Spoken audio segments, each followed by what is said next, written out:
Keith Urban and Stephen Jenkins wake up in the underworld and are brought before Hades. Damn, I guess my third eye was blind. I'm not surprised I went up on the wrong side of the afterlife. But Jesus, Keith Urban, I thought you were all into that Jesus stuff. Well, I'm a stupid boy, and I guess I knew the truth, but I sold my soul to sing about a prosperity gospel. I kind of figured I'd pay for it. I brought you two here to write a song for Persephone. What kind of song? Like one of your guys' broken heart songs. Like God of Wine or Stupid Boy combined. Wine Boy or God is Stupid.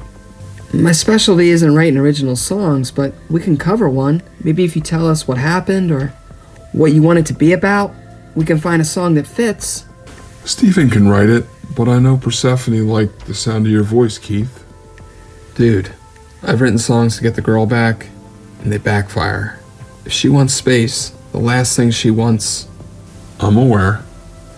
Also, I'm still trying to digest where I am and the implications. I mean, maybe I'm jumping the gun, but I'm not sure I want to support your imprisonment of Persephone. I don't know how much free will I have or she has, but I'm not going to willingly write a pro-slavery song. Stephen, I agree, but let's hear him out before we judge his heart.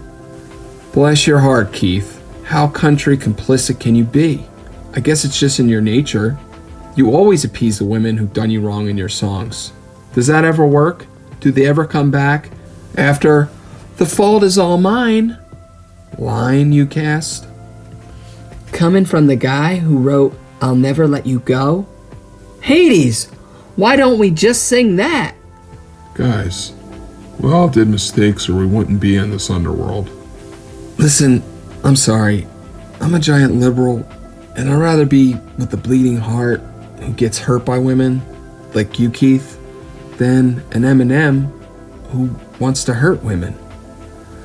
I just think you let women off the hook and the blood in the water chases them away or invites more sharks. I actually love you. Can I say that in here, or did love disappear down here? Thanks, Stephen, but you know, I've been happily married for a while.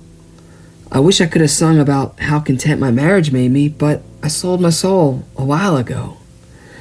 And I had to sing what they handed me. Sometimes I slipped in a Jesus line. I did my best to emote, even if I didn't agree with the message the lyrics promote. I'm not proud of being remembered for being the chump who was perpetually in a slump of being dumped. Go for it. Write that song now. But aren't we here to create your song?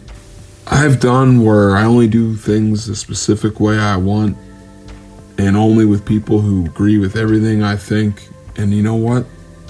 I wound up alone. And it feels like I'm giving up a lot for a little. I think, Stephen, your politics and lack of spirituality are beyond silly, but I think I'd be missing something if I never heard your musical arrangements.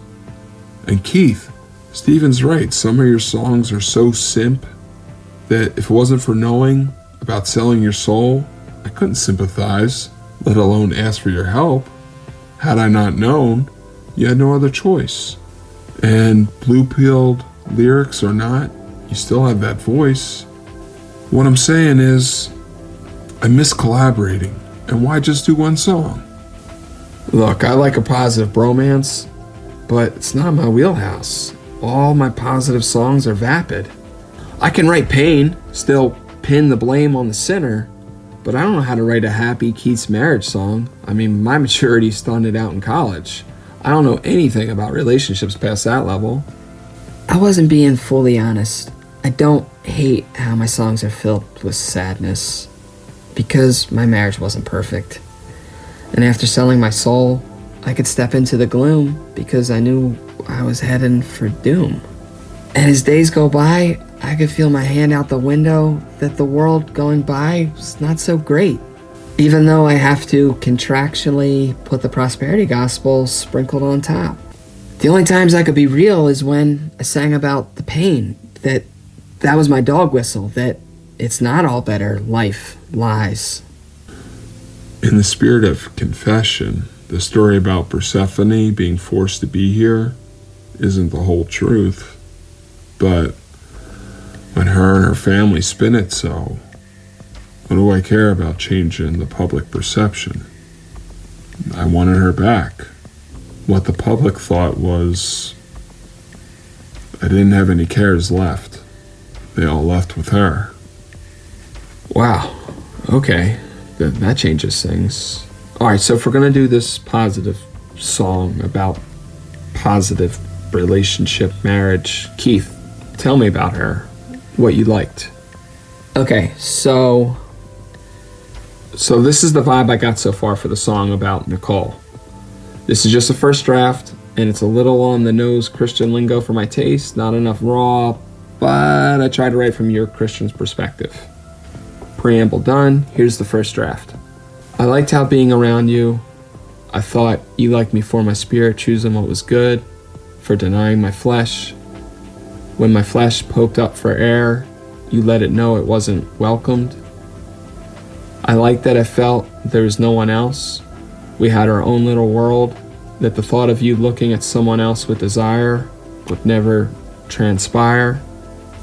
We had our own little water well that no one else could drink from. I liked how you let go of any attachments to this world and left with just a backpack. Under fire, you kept the faith. When the pediatrician asked to vaccinate, you told them to stick the needles in their own ass.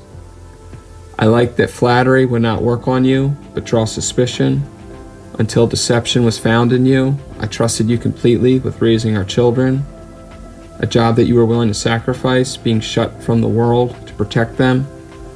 I could go on about how fate seemed to design us for each other, or even how our flesh liked all the same everything. Most of all, I like how you prove the exception to the world. Like God picking David, you didn't go for what the world's standard. I also like that even when you were the person I most wanted and got, it wasn't enough. There was still a God-shaped hole that nothing in this lifetime could fill, because we were not made to be satisfied in this nightmare world. I wish you would have stayed awake with me and not gone back to sleep, and had the wolves dressed as sheep con you into the nightmare isn't as bad as it seems, and let them itch your ears out of pitch to miss my screams to get out of this last ditch. Without you, I've never been so alone, and this world has never been such a lie.